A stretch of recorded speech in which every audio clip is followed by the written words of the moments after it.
Olá, boa tarde.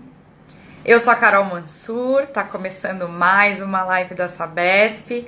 Hoje ao vivo pelo nosso Instagram, @sabespcia. Tô vendo que já tem bastante gente conectando comigo. Olá, pessoal, olá a todos. Oi, Fabrício, Ademar, Ana, Henrique. Tudo bom com vocês? Bom, a live de hoje vai ser muito legal e tem tudo a ver com cultura, tá? Aproveitando que a gente está na semana da independência, a gente vai falar sobre as novidades de um museu muito legal. Eu até coloquei uma enquete perguntando qual que era o museu público mais antigo da cidade de São Paulo. E é sim o Museu do Ipiranga, tá? Então a nossa live de hoje vai ser para contar muitas novidades legais envolvendo esse museu que tem tudo a ver com a nossa história, né? Com a história do nosso país.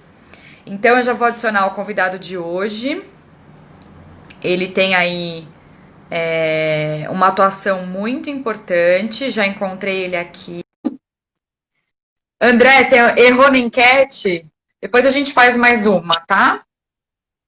Oi, Tudo Amâncio. bem, Caroline? Tudo bom, e você? Tudo ótimo. Obrigada por aceitar nosso convite, viu? Eu que agradeço por ter sido convidado. Imagina. Pessoal, esse é o Amâncio de Oliveira. Ele é vice-diretor do museu e ele que vai contar pra gente essas ações super legais que estão envolvendo não só uma repaginação no museu, mas também uma super ampliação, né?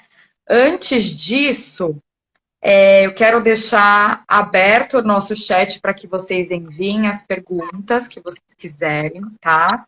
São muito bem-vindas. E é isso. E aí a gente vai respondendo aqui na medida do possível. Amâncio, eu queria começar literalmente pelo começo de tudo, né? Porque a gente fala muito de cultura, mas a gente sabe que aqui no Brasil esse acesso tem melhorado, né, para as pessoas, tem melhorado aí com o passar do tempo, né? O museu ele foi inaugurado em 1895.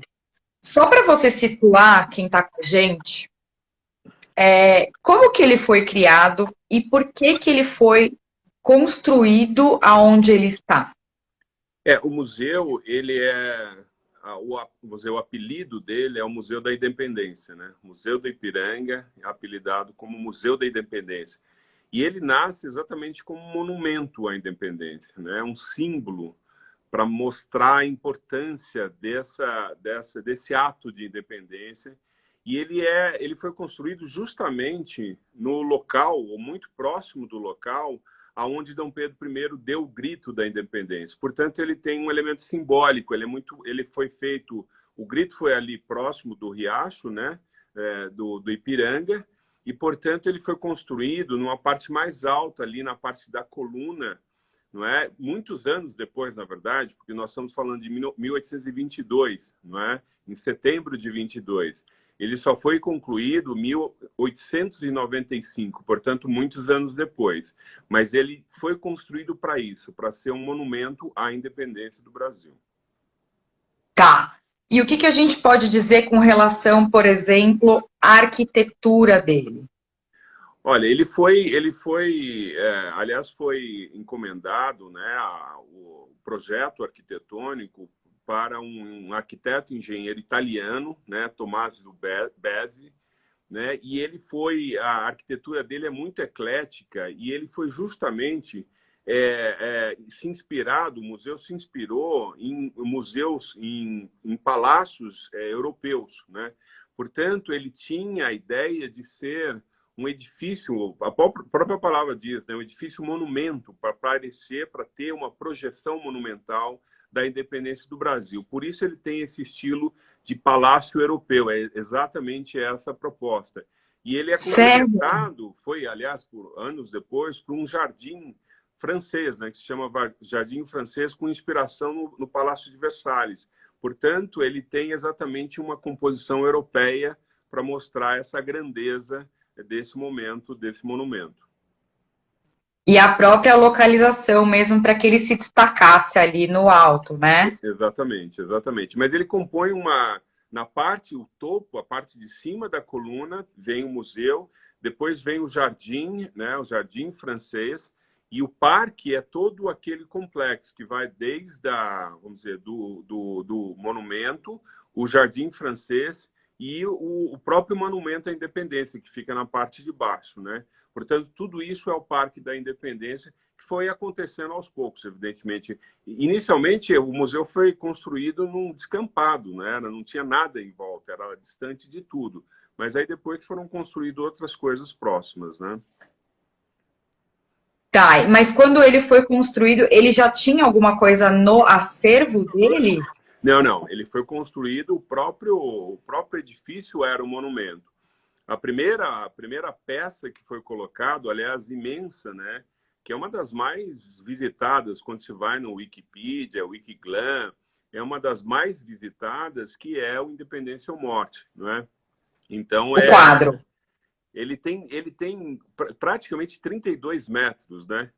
Ele é enorme, é o tamanho de um escritório, vamos dizer assim, né? Então, realmente imponente. Tamanho de apartamento, Amâncio. Exatamente, o de um apartamento, né? Exatamente. É. E ele foi feito a partir de um concurso, né? Então, exatamente para espelhar aquele momento do grito, não é? É claro que ele foi inspirado também em momentos como esse, né? Momentos de batalha, também com inspiração europeia, né? Há quem diga, inclusive, que foi um certo plágio de algumas obras artísticas similares, mas no fundo o que o artista quis fazer é justamente dar essa sensação de magnitude, né, para essa obra. Aquilo não é uma interpretação, aquilo não espelha a realidade tal qual como foi, não foi exatamente aquilo. Não. Quer dizer, mas a imponência tinha que ser colocada para dar essa sensação de magnitude, de grandeza, né? Mas houve o grito. Sim, houve o grito, mas, enfim, as circunstâncias do grito que foram diferentes. A composição, quer dizer, essa é a obra mais conhecida, mas tem outras obras, né, que retratam o mesmo momento e que a leitura, a partir da história, diz outra coisa. Por exemplo, camponeses, pessoas simples, em uma obra nessa mais conhecida, está mais marginal assistindo. Em outras, participa mais ativamente do momento, né? Então, quer dizer, você tem interpretações desse momento que são diferenciados. Aliás, toda obra artística é um olhar, né? É uma interpretação. Claro, e esse era um artista europeu. Não. Quem fez o quadro é um artista paraibano, com formação foi para a França, mas é um artista Jura? foi uma que teve depois formação na Europa, né? Mas a peça está lá, aliás, ela não saiu do museu porque não dá para sair. As dimensões não saem pela porta.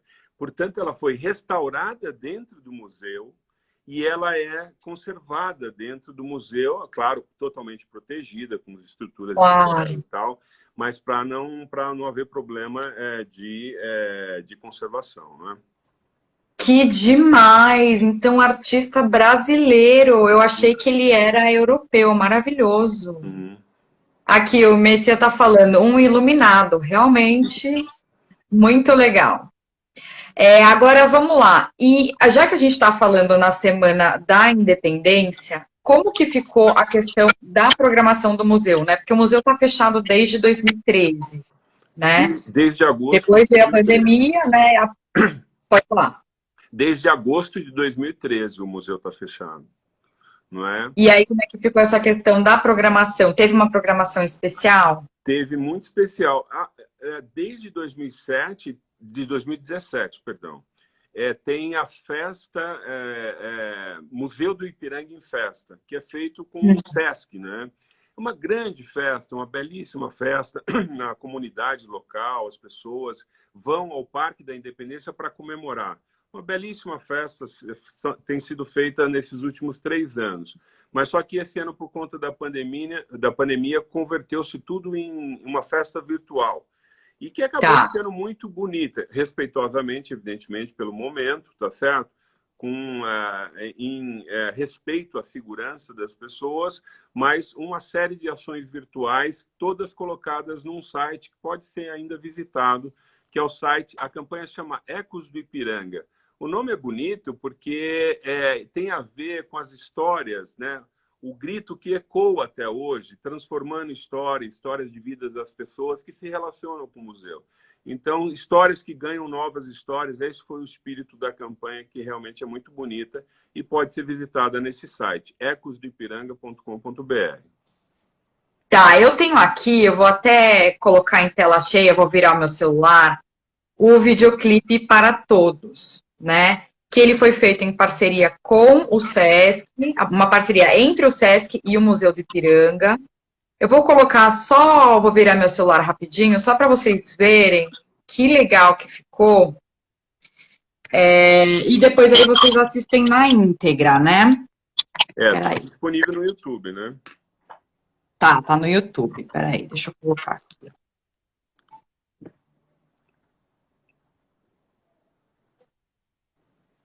Então ele tem umas imagens bem legais. Você quer ir falando sobre essas imagens? Claro, exatamente. Essa imagem inicial é do Jardim Francês. Aí vai sobrepondo a imagem da Amazônia, não é?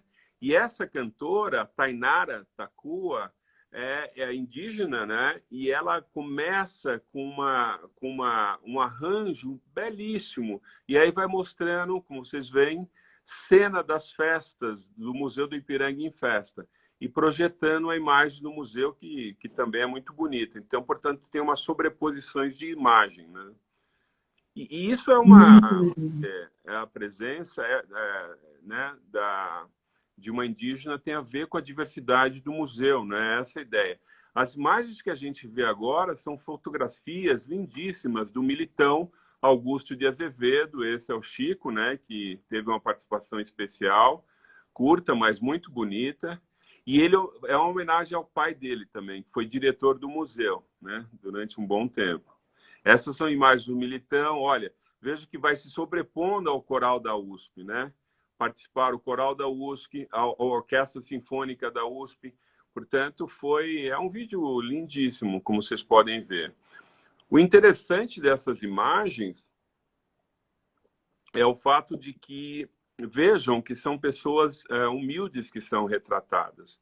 Não são só personalidades importantes, mas negros, pessoas simples que eram tratadas pelo Militão na sua fotografia. O Militão foi um dos retratistas mais importantes do Brasil como cidadãos, né? Então, isso está no acervo do museu. Essa imagem tem a ver com o pai do Chico, né, que era tinha uma especialista em antropologia. Militão, mais uma vez, com retratos da evolução da cidade de São Paulo. Não é? Essa é a Cauê Guajajara, né, difícil pronunciar, mas lindíssima voz também, que vai compondo a música Para Todos, né? E esse arranjo muito maravilhoso. Legal. Bom, aí quem quiser assistir, é só entrar no site, né, no YouTube. Tem aqui, gente, o YouTube do Museu do Ipiranga, é só acessar que tá lá, né? Para quem quiser assistir depois com calma, na íntegra. Tá bem legal mesmo, né? Outras 2 solistas, a Anastácia e a Negrali, né? Que são as solistas. Elas são demais. E tem vozes lindíssimas nesse videoclipe. Para Todos, né? Que é a mensagem do museu. E aí retrata essa questão da diversidade mesmo. Exato, é da diversidade cultural brasileira, né? É um momento importante para isso, né? Quer dizer, e também pelo fato de o Museu do Ipiranga nascer como uma expressão da elite brasileira, não é?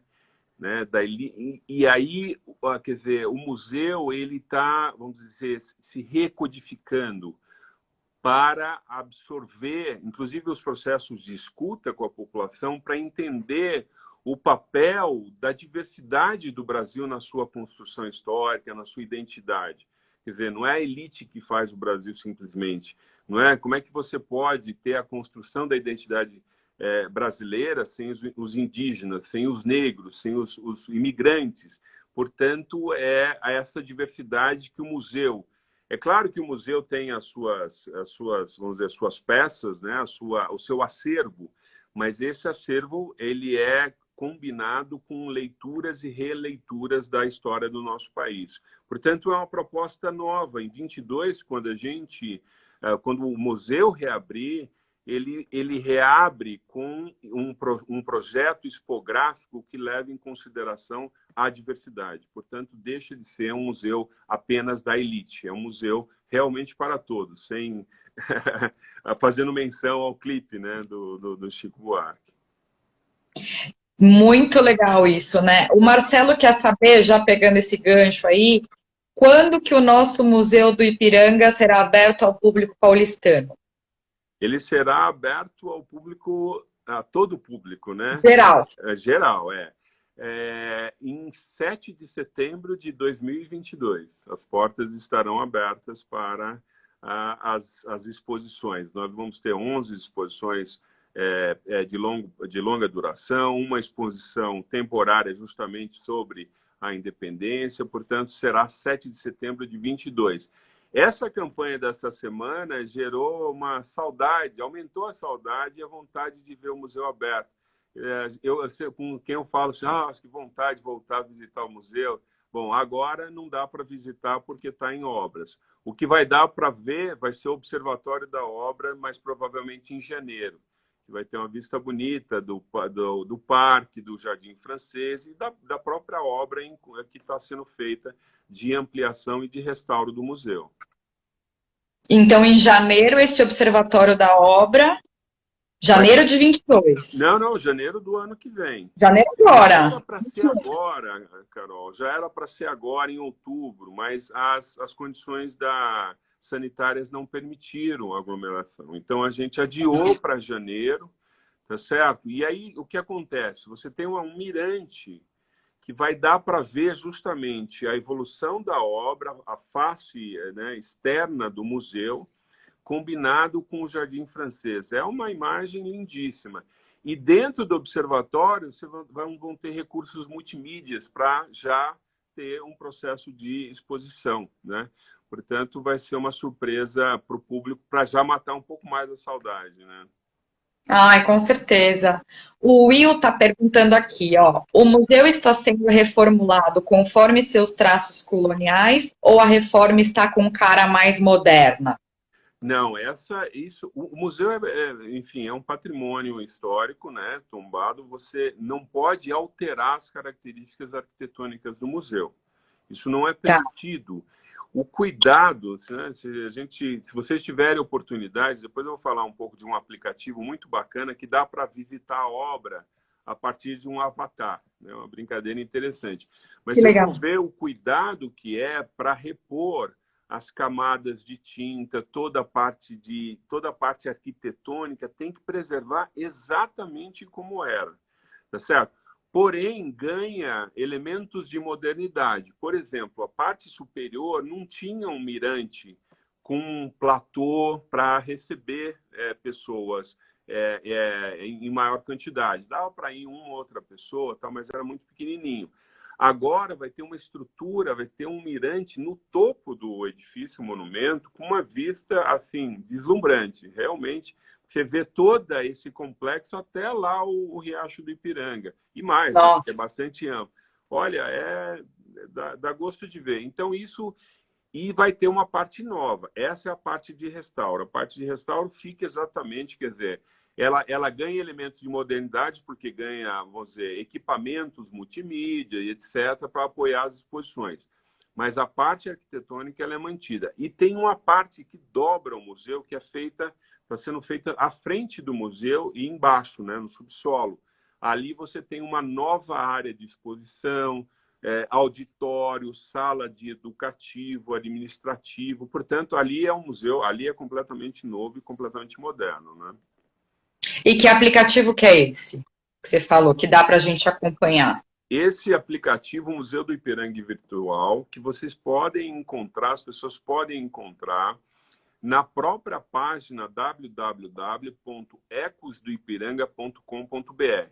É um aplicativo 3D, não é? Então, é como se fosse ainda não é exatamente um game, vai virar um game, aliás, mas a ideia é que a pessoa escolha um avatar e começa a fazer a sua visita. Aí ele escolhe um caminho, se ele escolher o caminho, vamos dizer, da direita, ele vai começar a visitar a obra, ver como é que a obra está. Se ele vira à esquerda, ele tem duas opções de exposições. Uma, ele vai ver os dirigíveis de Santos Dumont, aí ele pega um balão e vai conhecendo os dirigíveis. É muito legal. É engraçado que tem gente que diz que tem medo de altura e não pega o avatar para pegar o balão. Mas não, mas é o avatar. E aí é legal, porque para cada dirigível você tem uma explicação, né, da história, do equipamento. E a outra exposição é justamente a personagens importantes da independência. E aí também você tem explicações de cada uma desses. Isso é 3D, dentro de uma sala, você aproxima o seu avatar e ali vai ter áudio e texto para explicar a importância desse personagem. Que legal! Nossa, vai todo mundo baixar. Olha que legal esse comentário da Aninha. Tenho 60 anos, estive no museu aos 25. Sonho com a abertura para visitar novamente tanta beleza. Realmente faz parte, né, assim, do cotidiano, né, da nossa cidade. É incrível, assim, você fala... bom, agora, como vice-diretor do museu, eu falo, estou agora como vice-diretor do museu, as pessoas falam, nossa, que saudade, a minha infância, a minha juventude, meu casamento, eu tirei fotos lá e tal. Tem um carinho muito grande, tem uma relação de afeto muito boa com o museu, né? Então, sempre alguém tem histórias para contar de algum momento da sua vida com o museu. Acho que é isso que está dando saudade, mas vamos matando aos poucos. O jardim maravilhoso, né? Assim, é um cartão postal, né? A gente tem muito orgulho dele. E as pesquisas mostram, viu, que é o museu mais querido, sem desmerecer os tantos museus maravilhosos que o Brasil tem, a gente tem que, né, reconhecer e apreciar, mas é um museu muito querido pela população, realmente muito querido. As pessoas devem estar se perguntando, Amâncio, por que a Sabesp está fazendo uma live, né, com o Museu do Ipiranga para falar sobre isso, né? A gente sempre fala que a Sabesp não é só saneamento, né? A gente também tem muitos outros projetos legais que a gente já comentou aqui, que valorizam o esporte, que valorizam a cultura e que envolvem o saneamento também, que é o caso, né, do Museu do Ipiranga e do Córrego Ipiranga. Então, assim, gente, por que isso está rolando? Então, a Sabesp está patrocinando o projeto de restauração do museu via Lei Rouanet e também está fazendo as obras que vão levar o tratamento de esgoto à população ali, quase 300 mil, 270 mil moradores que estão ali no entorno do córrego do Ipiranga. E tudo isso faz parte do projeto Tietê.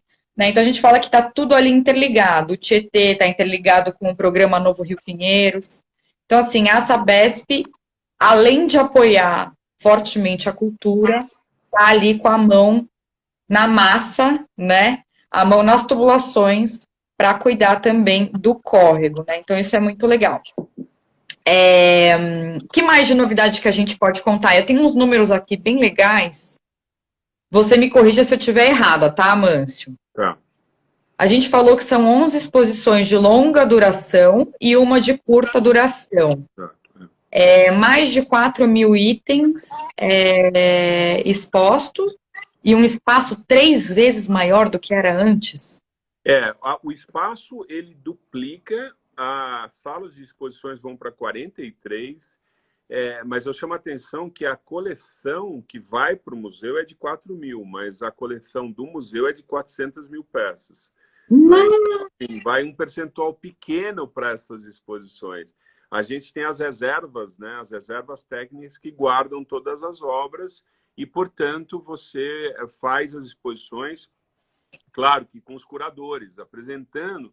E as exposições, elas têm um sentido temático, né? Por exemplo, a respeito da sociedade brasileira de época, mostrando os objetos, né? Os objetos domésticos, por exemplo, né? Ou então, como eu falei, quadros que remetem à história do país. Então, a curadoria que faz as exposições em função da coleção que o museu tem. E o museu, eventualmente, a maior parte vai ser com as peças do próprio museu, o acervo do próprio museu. Mas o museu faz intercâmbio com outros museus e museus internacionais para completar as exposições. Você tem uma troca, né? Eventualmente, uma exposição, um museu internacional que tem uma peça que faça sentido para aquela exposição, ele empresta temporariamente e aí depois ele devolve, né? E o museu também empresta para outros museus, né? Tem uma troca interessante aí. Que legal. E a gente pode falar também... Olha que legal. Só interrompendo o comentário da Cris. Eu amo o museu, quero ser voluntária lá para arrumar tudo. Tiro até o pó das obras e das prateleiras. Bonitinha. Ó, data de abertura ao público será 7 de setembro de 2022, certo? 7 de setembro de 2022, exatamente. Tá. Carol, a gente tem uma política, o museu tem uma política de não cobrança para escolas, né, para estudantes, tá certo? Então, realmente uma ideia, além das novidades com relação à tecnologia, né? Como a gente estava falando, né? Que vai ser um museu, assim, muito virtual, né? Vai ter muita coisa, até para a questão pedagógica, né? De ensino nas escolas. Aí você abre à vontade, vê num aplicativo, depois você visita o museu, para confirmar, para ver como é que estão as obras, né? Eu ia falar... Sabe o que as pessoas mais gostam? Os costumes, as roupas. Sério? As roupas de época, né? As crianças adoram isso, né? Então é como um teatro para elas. Olha como era as roupas, né? Da imperatriz ou alguma coisa assim. Peruca, as coisas. Isso é né? legal. Eu ia falar justamente sobre a questão do digital, né? Ai, será que você pode abaixar o volume do seu celular um pouquinho só? Que eu acho que tá dando um eco. Tá bem? Melhorou? Deixa eu ver, peraí, deixa eu falar. Melhorou. Posso abaixar mais ainda, se precisar. Tá, porque eu tava me ouvindo. Tá. Eu ia falar justamente sobre essa questão do digital, né? A gente sabe que os museus eles estão se adaptando, né, à tecnologia, como é o caso do Museu da Língua Portuguesa, como é o caso do MIS. Você acha que... Eu sei que vocês têm um projeto e tal, mas a questão da pandemia, né, do isolamento social também deu uma reforçada nessa questão, né? Vocês planejaram coisas novas depois da pandemia? Como que ficou o museu durante esse período? O museu, ele continuou funcionando, né? Você tem atividades, uma série de atividades virtuais, mas isso vai ser uma tendência, vai ser uma política, é uma tendência mundial, né? Essa ideia, por exemplo, agora, a visita virtual, ela é mais externa com 2 exposições, mas a ideia é que todo museu que tenha a exposição virtual de todo o museu, né? E de todo o seu acervo. Além do que, o museu já tem no Wikiglan, né, que é um capítulo de arte do Wikipedia, já tem mais de 20 mil peças apresentadas lá, com muito detalhe, com muita informação. Portanto, é uma tendência que ajuda no ensino também, né? Uma tendência pedagógica de utilizar essas ferramentas e essas plataformas de ensino, não é? Isso vai aumentar. É claro que a pandemia aumentou muito essa tendência e o museu está tendo como política essa novidade. Que legal, se adaptar, né? Isso ajuda no ensino, não é? Mas não exclui o fato da visita, né? Claro. A sensação de estar no museu, de ver as obras, é inigualável, né? Ajuda toda essa parte tecnológica, mas realmente a sensação é bastante emocionante ver o acervo do museu, né? Com certeza. Vou falar aqui. Abaixa um pouquinho para mim de novo, Amâncio. Tá alto ainda. Agora eu estou me ouvindo forte. Eu vou fazer aqui falar um comentário aqui do Salvador. Boa tarde, nasci e moro a uma quadra do Museu de Ipiranga. Seria ótimo realmente termos o córrego de Ipiranga limpo. Se puder visitar hoje, em frente à bandeira do Brasil, verá o que isso estado. Realmente, Salvador, a gente sabe disso e por isso que a Sabesp está agindo ali no entorno com essas obras para melhorar, né, a qualidade disso tudo.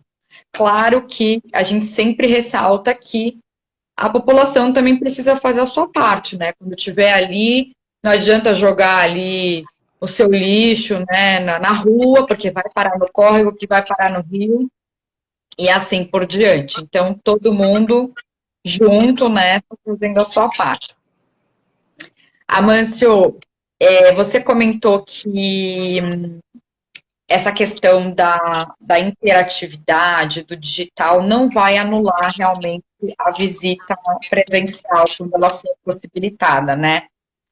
Mas você acha que tudo isso deixa o ensino, né, a questão da história mais gostosa de se conhecer? Porque às vezes é difícil, né? Você é professor, né? É difícil a gente atrair a atenção dos mais novos, vamos dizer, né, para temas específicos. Isso fica mais atrativo? Bom, Carol, imagina o seguinte, você numa sala de aula com 40, 50 alunos contando a história. Fala. Imagina eles vindo no museu e vendo as histórias pelos objetos, pelos retratos, pela fotografia, pela arte, quer dizer, e é uma leitura que eles fazem diferente do que a gente está passando, não é? E aí quando você volta para a escola e aí reconta aquilo, é outra perspectiva, né? Porque você viu, né, a imagem, viu a escultura, né? Por exemplo, os bandeirantes, é impressionante, né? Assim, tem quase 4 metros, né? 3,70 m, 2 bandeirantes ali na entrada.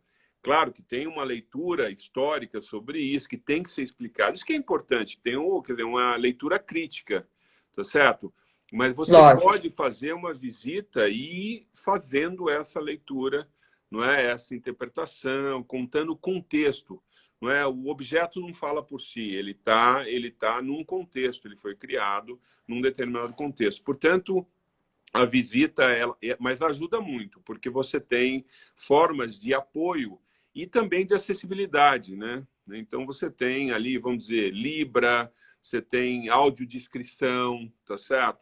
Então, assim, acaba sendo inclusivo, porque você tem várias maneiras de explorar e ter uma imersão total a partir dessas ferramentas tecnológicas, não é? Claro, se a gente está falando de um museu para todos, né, a gente tem que fazer com que todos tenham acesso, né, uma coisa cognitiva, né, a pessoa tem ali uma dificuldade de locomoção, não escuta bem, enfim, né, precisamos... Mas o que é legal é que isso é feito justamente com o educativo do museu em conversa com as pessoas, né, com pessoas que são portadoras de necessidade especial, alguma e isso é construído em conjunto pelo educativo, que tem um trabalho profissional muito muito interessante, muito importante. Então, isso vai sendo construído com as pessoas, né? Eu acho que esse é um diferencial interessante de frisar também. Essa Com certeza. proximidade, né? E você tem alguma coisa de curiosa, assim, para compartilhar com a gente com relação a esse processo, qualquer que seja com relação a essas novidades todas? Ah, você diz da parte tecnológica ou da construção do novo museu de uma forma geral? Alguma coisa legal, pode ser de modo geral, de você como diretor, né, que acessa a coisas, deve não, com certeza tem acesso a coisas muito interessantes. A gente tinha um geólogo na obra, né? E Ai, aí porque você fez escavações, né? E aí você começa a encontrar objetos, né? Por exemplo, uma pata de dinossauro, dentição. Não, isso não, não é mas arqueólogo. dentição, né? Que são coisas muito antigas, objetos, tá certo? Então, isso vai gerar uma outra linha de pesquisa, né? Você vai gerar relatórios a respeito do que foi encontrado na própria obra, né?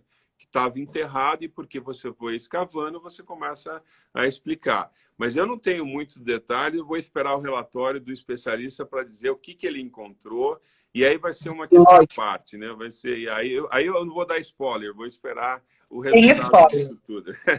Aí depois a gente faz uma live só para você contar tudo o que vocês acharam aí Exatamente, das exatamente. escavações aí do museu.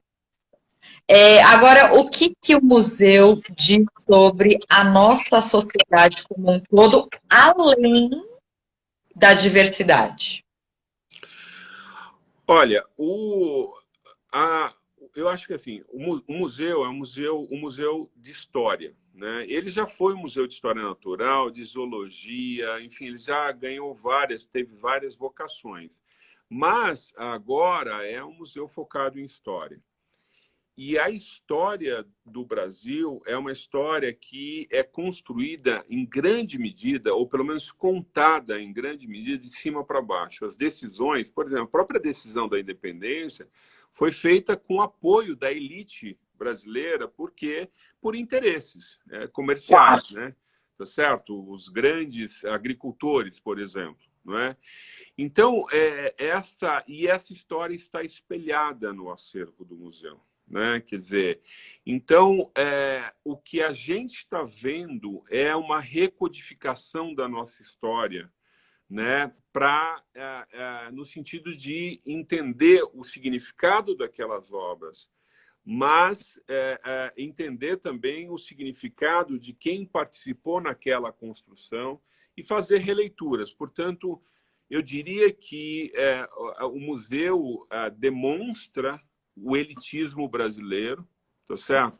Contado pela história, mas o museu se propõe a ampliar esse arco de ação. E aí eu volto no Chico Buarque, não por ele, mas pelo Sérgio, o pai dele, que mostra, por exemplo, o papel dos bandeirantes da colonização e da exploração como não apenas como grandes heróis, mas também com problemas, né? Também com todas a face negativa do movimento de bandeirantes. Né? E também o papel dos indígenas, das outras comunidades, dos negros na construção da identidade nacional. Então, eu acho que o papel do museu é esse, quer dizer, é mostrar essas facetas novas da história em composição mas que é um processo de construção elitista, não tenha dúvida, né? Quer dizer, nós somos colônia e, portanto, somos tributários desse elitismo. Mas isso vem mudando com essa recodificação.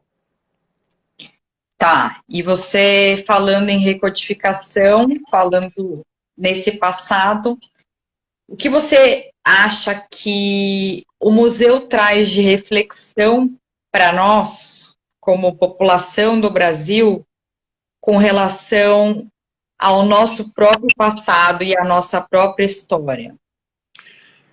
Essa reflexão vamos dizer, quer dizer, eu queria qualificar um pouco essa crítica pura à ideia de remeter a heroísmo. Tá certo? Eu acho que tem um elemento importante, porque, afinal de contas, esse orgulho vem também de atos heróicos, né? Quer dizer, eu acho que às vezes a gente tem aquela coisa de certa menosprezar o grito, por exemplo, né? Mas ele tem um elemento heróico e que precisa ser valorizado. A gente tem que ter alguns elementos míticos, né? Mas eu volto a ressaltar isso dentro de um contexto crítico, não é? E, portanto, nesse momento, eu acho que volta a ideia de para todos, né? Nesse momento, não cabe mais a ideia de que a história seja contada por uma elite branca. Isso já não tem mais como ser. Então, eu acho que essa questão da desigualdade, do elitismo, é um tema que vai ser objeto em 22, né? Essa discussão. Aliás, já está sendo objeto, né? Das críticas dos monumentos, né? Das estátuas, né? A gente vê isso Relacionadas com acontecendo pelo mundo racismo e tal. inteiro, não, né? Mas eu sigo a linha, por exemplo, do professor Paulo Garcês, que é um professor brilhante do museu, que diz o seguinte: olha, nós não devemos esconder essas estátuas. Não, nós devemos tê-las como expostas e entender o seu significado. Sabe que é justamente isso que você está falando, né? Eu estive na Alemanha há uns anos atrás e aí a gente falando sobre o muro de Berlim, né? Por que que o muro... Porque assim, o muro foi derrubado, né, em 89 e onde ele caiu, você tem ali no chão aquela faixa, como se fosse... Não sei se você já esteve em Berlim. Sim, sim. Tem a marca, né, do muro que corta Berlim de ponta a ponta. E aí você fala assim, nossa, se foi tão trágica, né, aquela situação toda com relação ao nazismo, enfim, por que que aquilo ainda está lá? Né? E o próprio muro ainda está na parte leste, que continua lá e é grafitado por vários artistas. Então, e eles falam que é justamente para que erros como aquele não se repitam. Claro, claro. Os alemães, eles têm vergonha daquilo, né? Não é porque houve um período na história que isso aconteceu que todo alemão pensa da mesma forma. Uhum, Né? exato.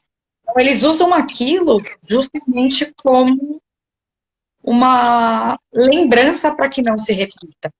Uhum. Né? E essa questão das estátuas mesmo, a gente tem acompanhado no mundo inteiro várias estátuas sendo derrubadas, né?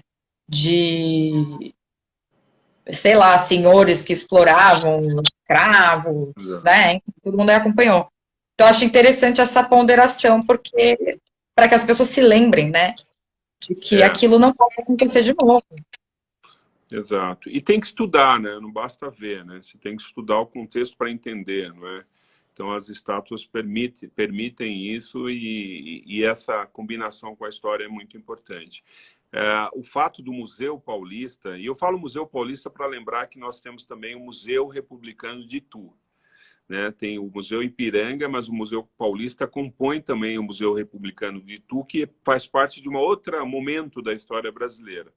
Mas o fato de ser um museu histórico traz essa perspectiva que você está dizendo de forma muito clara, né? Quer dizer, você não deve enterrar a história, você tem que expô-la para, né, para o bem e para o mal, né? Vamos dizer, para evitar que ela se repita quando é uma história negativa, né? Se você tivesse que elencar, você falou que não curte falar em heroísmo, nessa coisa, mas os personagens fundamentais para que a nossa independência acontecesse. Eu acho que Quais...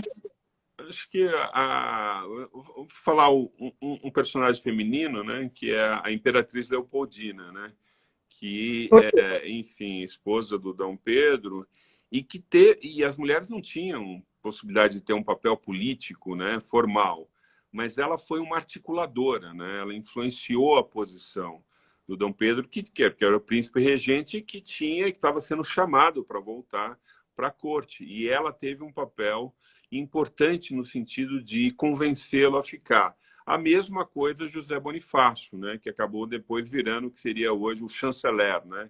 e que teve um papel no sentido de convencer os deputados, no sentido de convencer políticos da importância do Dom Pedro ficar e, portanto, da separação. Então, essas são duas figuras importantes no sentido de convencimento a Dom Pedro realmente a romper e declarar e proclamar a independência. São personagens por trás da cena, vamos dizer assim, daquela cena, daquele quadro. Ele Legal, né? Legal. Cartas para o Dom Pedro. Naquele momento, Dom Pedro lê as cartas e se convence. Ele titubeava sobre isso, né? E ele ele tinha dúvidas sobre, porque obviamente você tinha risco, né? Mas ele acaba se convencendo e ali o grito tem a ver com isso, né?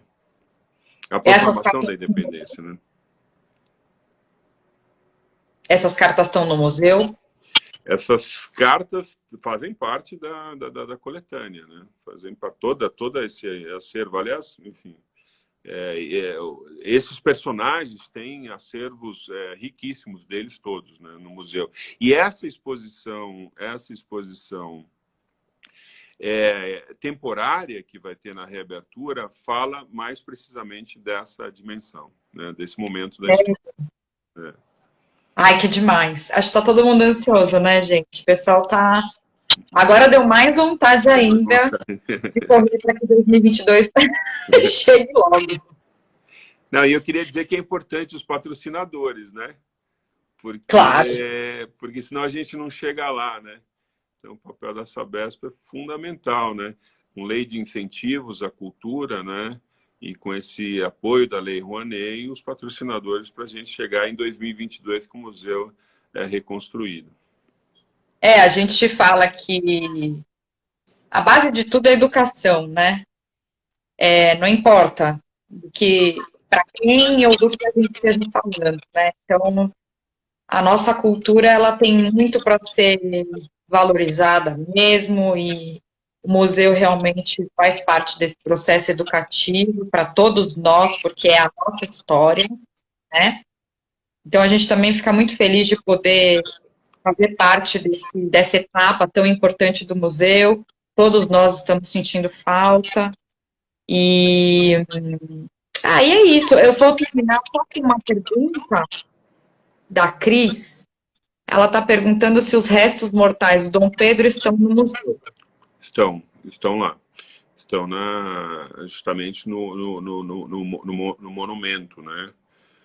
Estão lá e também precisa de restauro, não é? Mas estão lá e é importantíssimo o mausoléu que guarda também essa memória, né? Tem um mausoléu que as pessoas estão ansiosas para a visita. Vejam o clipe, né? E visitem o site, que a vontade de rever o museu aberto vai aumentar, porque é lindíssimo, lindíssimo vídeo. Bom, então acho que é isso, Amâncio. Queria te agradecer muito pela sua disponibilidade, por dividir com a gente tanta novidade boa, né? A gente está ansioso, como já falamos. Se Deus quiser, estaremos todos lá em 7 de setembro de 22, fazendo uma festa danada. E presencial, né, Carol? E presencial, né? Presencial. Pandemia, estamos todos no museu, fazendo uma festa bonita presencial dessa vez. Eu te agradeço o convite. Imagina, eu que te agradeço. E vamos lembrar que a gente continua divulgando a programação virtual do museu nas redes da Sabesp, né? Então, essa parceria não é só física, né? A gente também vai divulgar, vai ajudar vocês nessa divulgação. E, voltando à questão do córrego, lembrando que todo mundo tem aí a sua parcela de responsabilidade para manter, né, o trabalho aí dos órgãos que consigam, né, perpetuar as obras do mundo, né? Posso dar uma última informação, Carol? Deve. Em novembro vai ter uma competição de criação de games para museus, para o Museu do Ipiranga. A gente O que seria isso? A gente vai abrir um edital, né? Vai convocar as pessoas para participar de um hackathon, né? Quer dizer, uma competição para a criação de um game, um jogo, sobre o Museu do Ipiranga. Então, depois eu vou passar para você divulgar aí para... Passo. Aí, quem conhece aí pessoas que são boas de programação de jogos, então já fica ligado, né? Opa. Já compartilha a publicação. Manda pra gente que a gente divulga. Beleza, obrigado. Eu que te agradeço. Então, pessoal, a gente se vê na próxima quinta. A gente vai ter uma live aqui no nosso Instagram, que vai ser muito legal também, vai ser sobre descarte de resíduos e essa questão do nosso consumo, né, Amâncio? Eu acho que é legal você ver também, porque é um conteúdo muito importante e também tem um viés educativo muito legal, tá? Você como professora, você pode depois compartilhar.